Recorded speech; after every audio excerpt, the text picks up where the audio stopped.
the Doppler effect, the sonic boom.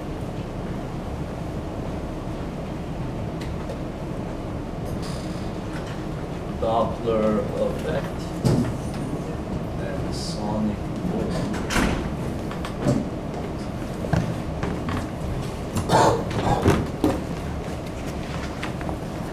So this is the topic where the observed frequency of a wave changes when the source of the wave or when the observer observing the wave moves in relation to the wave. So if you look up Doppler effect, there's such a history about that, such a useful law. The Doppler effect is you could sometimes call it the Doppler shift, is the change in frequency or wavelength of a wave in relation to an observer who is moving relative to the wave source. It is named after the Austrian physicist Christian Doppler, who described the phenomenon in 1842. So you see, they give you a little animation. The car is moving this way and making a sound. So if you happen to be in the front of the wave, the frequency of the wave is going to be perceived to be higher, right? Because the wavelength is shortened. And then the wavelength behind the source is lengthened. So here, if you're standing here, less waves are going to be coming by you per second, so the frequency goes down. Here, more waves come towards you per second, so the frequency goes up.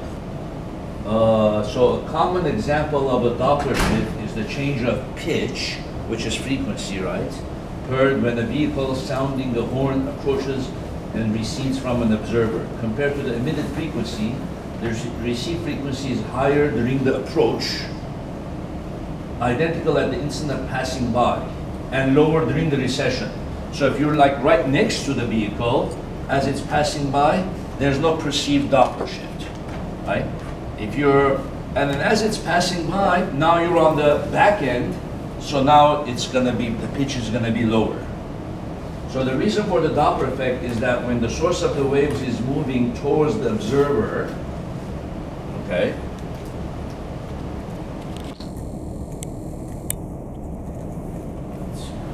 each successive wave crest is emitted from a position closer to the observer than the crest of the previous wave, right? Therefore, each wave takes slightly less time to reach the observer than the previous wave. Hence, the time between the arrival of successive wave crests at the observer is reduced, causing an increase in the frequency. So what they meant is, like, if you're the observer here, and you are the source here.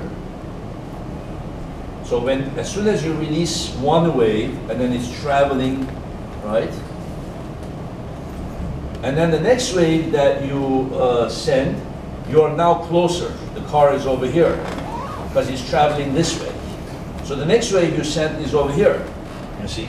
So the distance between the waves is going to be shorter than it would have been if it was just standing still. So you can tell here,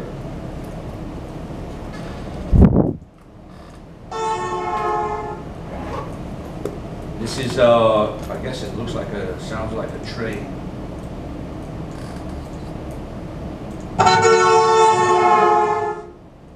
You see it says the passing car, it's a car, I guess, huh?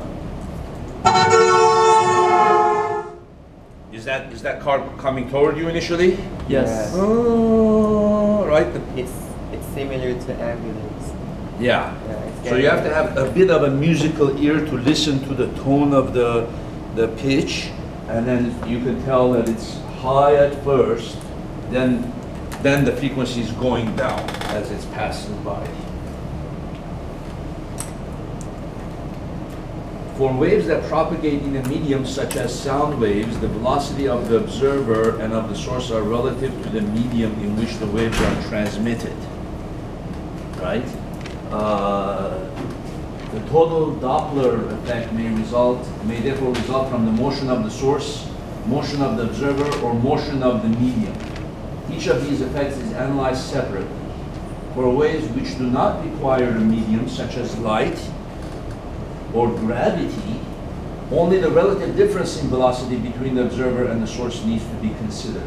So in other words, here you have the medium to worry about, whether there's wind in the air, right? Because sound wave depends on the wind in the air. And the other thing that's interesting about sound wave is that the velocity of the sound relative to the medium changes, right? But with light, the velocity of light is absolute. No matter what reference frame, it's always the same. So the equation for the Doppler effect of light waves is different than the equation of the Doppler effect of sound waves because of the absolute nature of the speed of light. You see? And then they go a little bit into the history of this. Doppler first proposed this effect in 1842 in his treatise. Let's see if I can say that in German. Über das Partikellicht Doppelsterne. Practice my German. Und einiger anderer Gestirne des Himmels. On the colored light of the binary stars and some other stars of the heavens. So you see, he applied it to the Doppler effect of stars, right?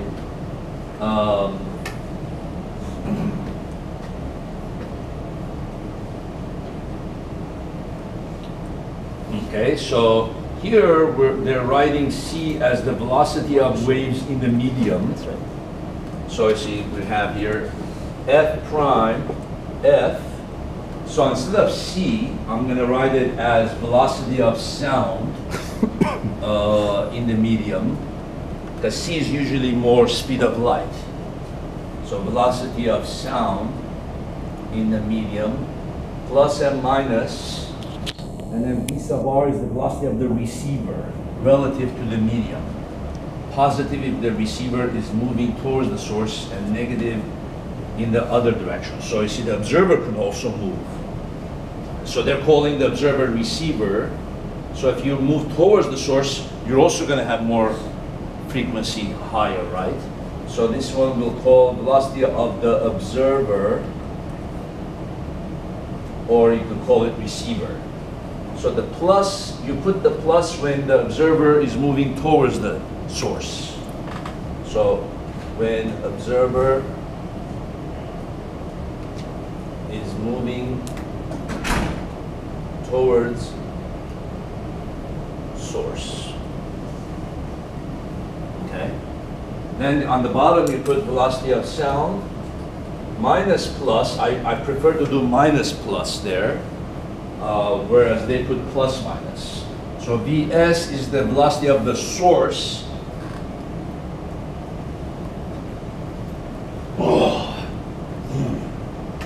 Relative to the medium, positive if the source is moving away from the receiver. So what I usually do is I put the minus on top when the source is moving towards the observer, right? So this is towards. So on the top you put plus when the observer is moving towards. Here you put minus if the source is moving towards. Both of them have the effect of increasing the perceived frequency of the sound wave, right?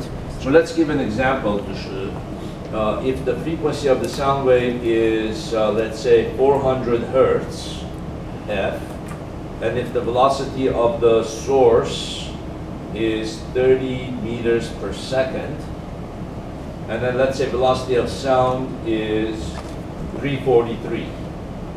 So unless otherwise stated, we'll assume the velocity of sound is 343, which is the velocity of sound at 20 Celsius, right? So then the f prime is going to be what?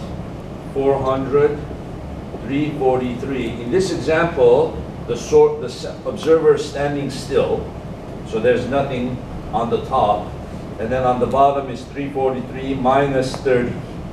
So let's assume now that the source is moving towards the observer at 30 meters per second. So this is observer, this is the source, like that.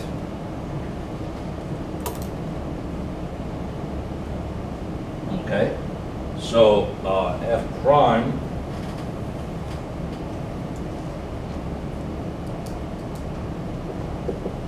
so then it's going to be 343 over 303, right?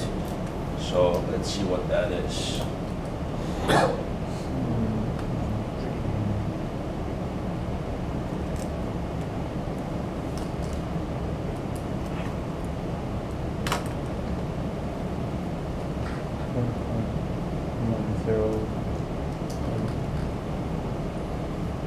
So the perceived frequency of the sound wave of the frequency of the sound wave will be 452. So it goes up quite drastically from 400 to 452. And this isn't even that high of a speed. 30 meters per second is like 50, 60 miles an hour. So that's just ordinary everyday speeds. So to see that 400 turns into 452, that's quite drastic, huh? Okay, now if the opposite happens, f is 400 and v of the observer is 30 and v of the sound is 343 again. So now what happens? 400, now we put 343 plus 30 over 343.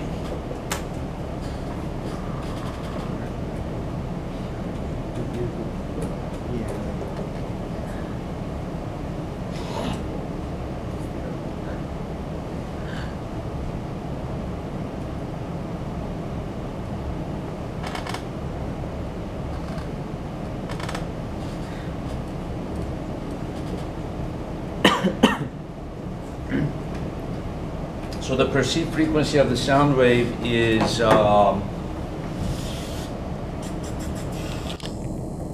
the perceived frequency of the sound wave is 434.985. So there's kind of an asymmetry here. It's not symmetric. You see what I'm trying to say? Like you moving towards it, the observer, the source moving towards the observer and sending out a wave of 400, then you perceive 452, which is more of a change of frequency, right? Mm-hmm. Now, if the observer, if the source is just standing and you're driving towards it, now the perceived frequency is 434, so the effect is less. The Doppler effect is less when the source is standing still and you're driving towards it. So can we generalize that? Can we say the source has more of an effect, what the source is doing has more of an effect on the perceived frequency than what the observer is doing? Is that general? Yeah, I believe so. Just this one example. Because if we just reverse it and said the source is moving away and you're moving away, then what's going to happen? This is going to be plus 30 and then this is going to be minus. But I believe that one will have more of an effect. When you change the denominator, it has more of an effect than changing the numerator. So that's a generalization. What the source is doing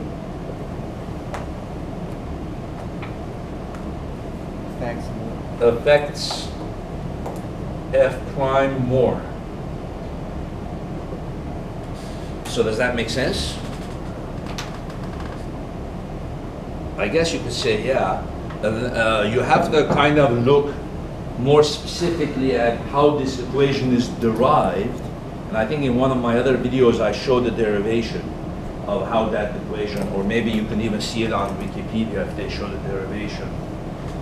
Then you can see how that equation is derived and why does the source end up at the bottom and the observer end up at the top. We should do like the flash, like when it moves at the speed of sound, his ears explode.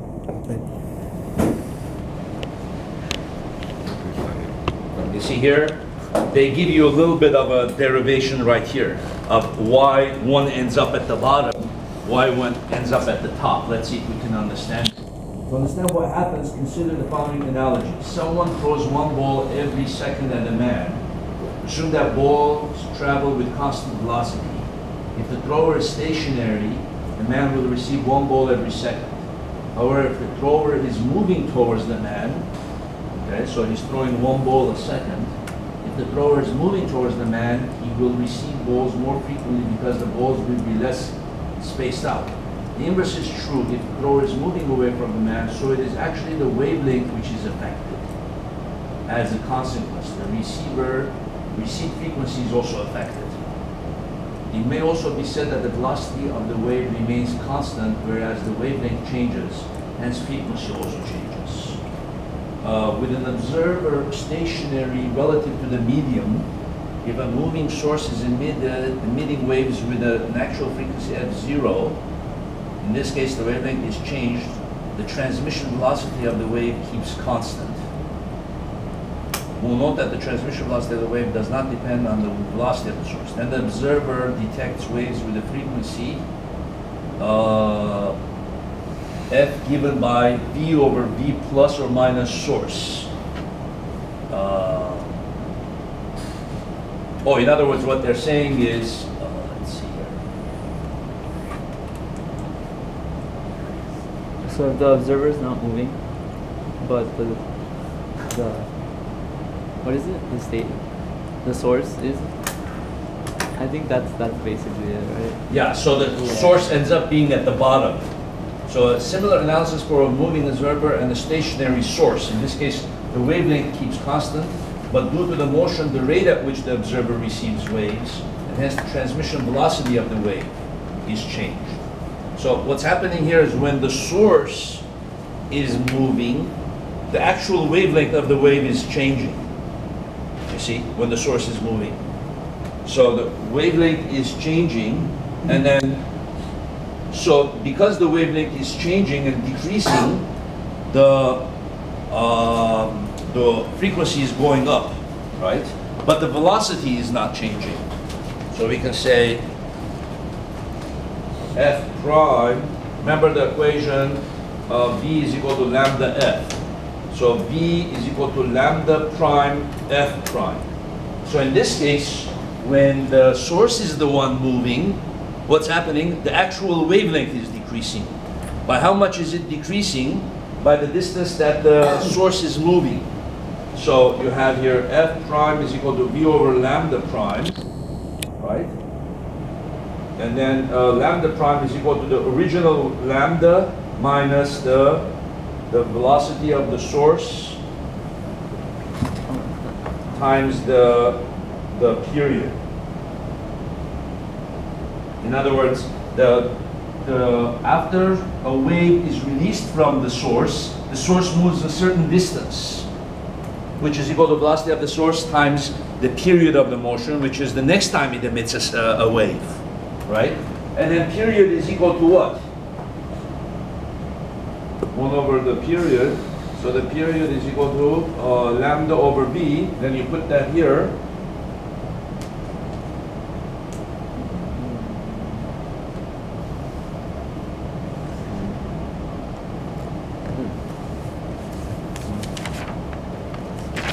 And then you can factor out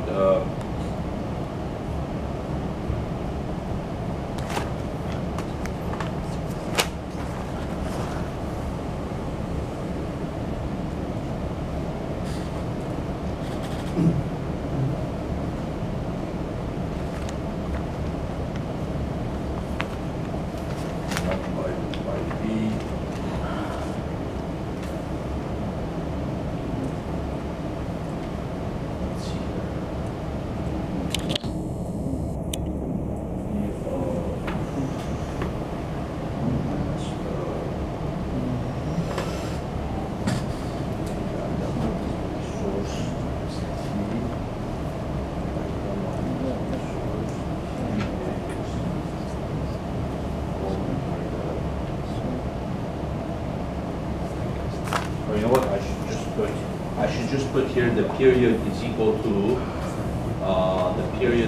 1 over frequency. I think that's just what we want to put, 1 over the frequency. I'm trying to do a quick version of the proof. And then we have here lambda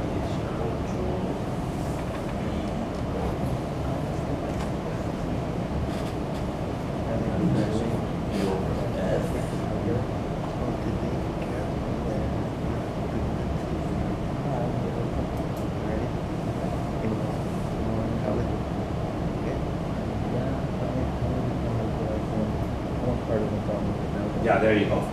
V over V minus Vs. So that's why the source ends up at the bottom, right? But when you're the one moving and the source is standing still, the waves that it's creating is not changing at all. It's staying the same. But now you're going to meet it. You're going and meeting them more quicker, more often.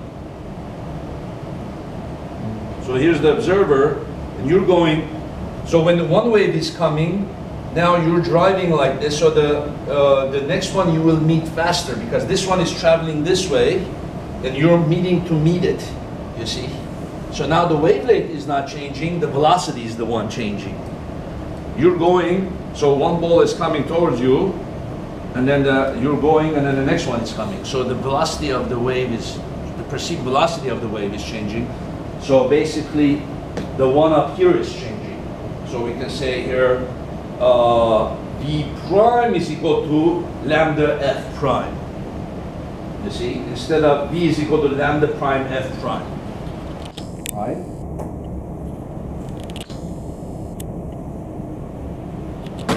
So then you have here F prime is equal to V prime over lambda, right? And then V prime is equal to what? V of the sound plus your V, because you're going towards it, right?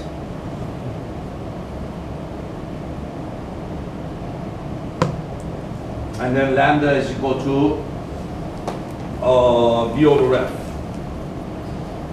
Okay, there you go. That's the easy proof. Pretty cool, pretty easy, huh?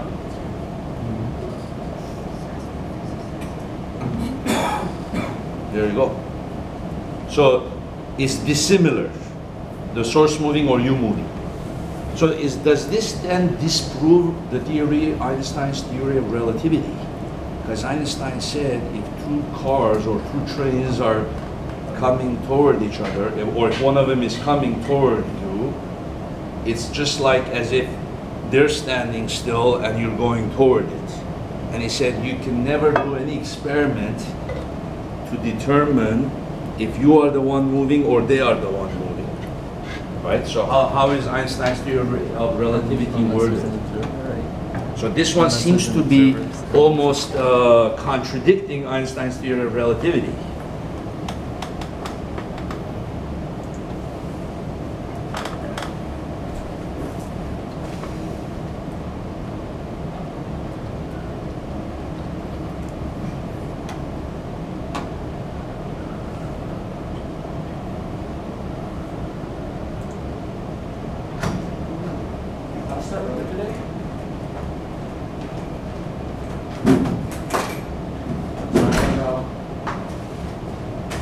What? Did class start early today? I didn't know. No, it's physics. We're physics 2. Oh, no. Unless you changed class. No, I didn't. Sorry. Okay. Sorry. Sorry. Oh, alright.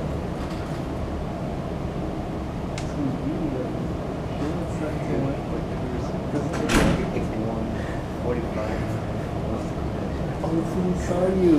Yeah, probably. Yeah, probably. That's probably, you know, it does. I'm trying to find a good page on Einstein's relativity.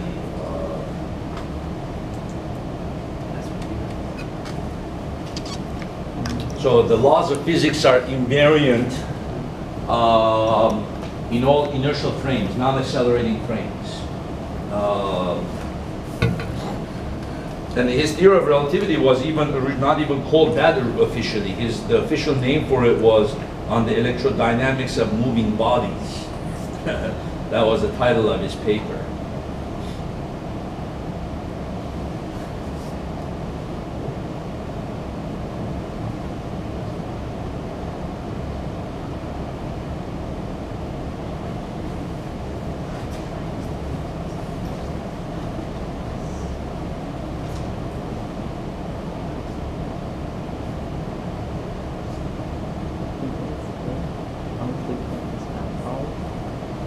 Basically, like, I don't know.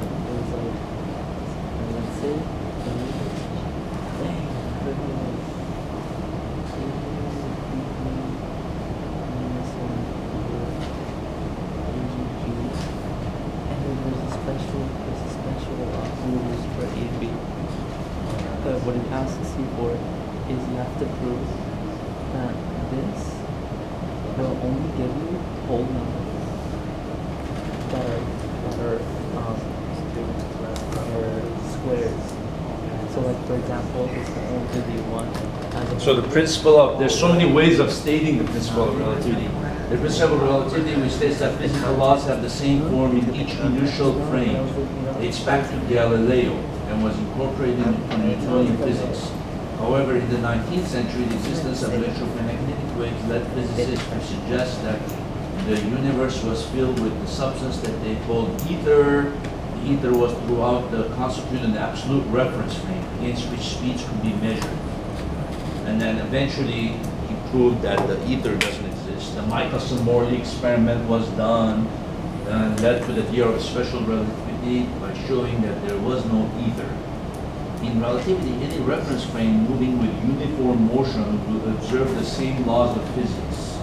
In particular, the speed of light in vacuum is always measured to be c, even when measured by multiple systems that are moving at different but constant velocities.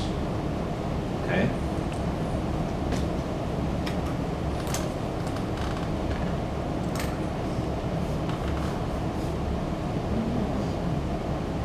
Lorentz transformations and da da da da da.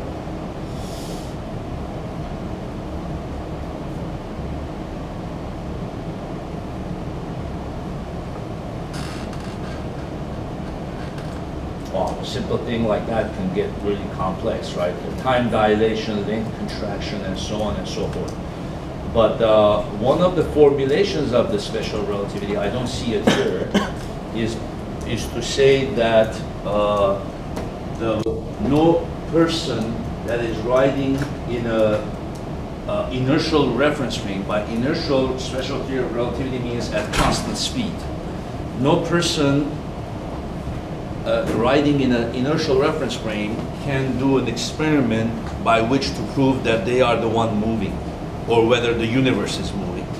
I don't know, I didn't see it there in that page, but maybe I was just going fast, right? So if the source is moving toward you at constant speed of 30 miles an hour, at 30 meters per second, right? Everything should look the same as if you're moving towards the source. So if the source is coming toward you, the universe will look the same. So if you're not changing your speed at all, you're not experiencing any forces, they're not experiencing any forces. So he says if you do an experiment like drop a ball, the ball will land right below you, whether you're moving or you're not moving. Whether if you throw it up, you will still catch it whether you're moving or not moving. You look at the other train, the train is passing by you, well, you don't know, are they the ones moving or you're the one moving? Right? Except this one seems to say if the other one is emitting a noise and it's coming toward you, right?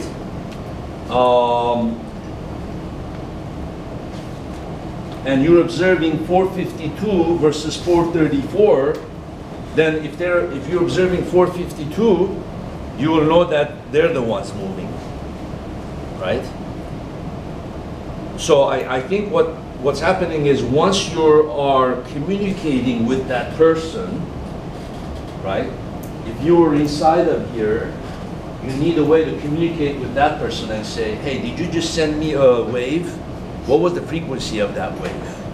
And that person would have to tell you, I sent you a wave with 400. And then he needs to have a machine to say, oh, okay, I perceive 452. So you're the one moving, right? So they can do an experiment, but they need cooperation between each other, right? And it needs to be an interaction of the two cars. You can't just be alone in your car and say, let me run, let me throw something, let me drop something, and let me figure out by myself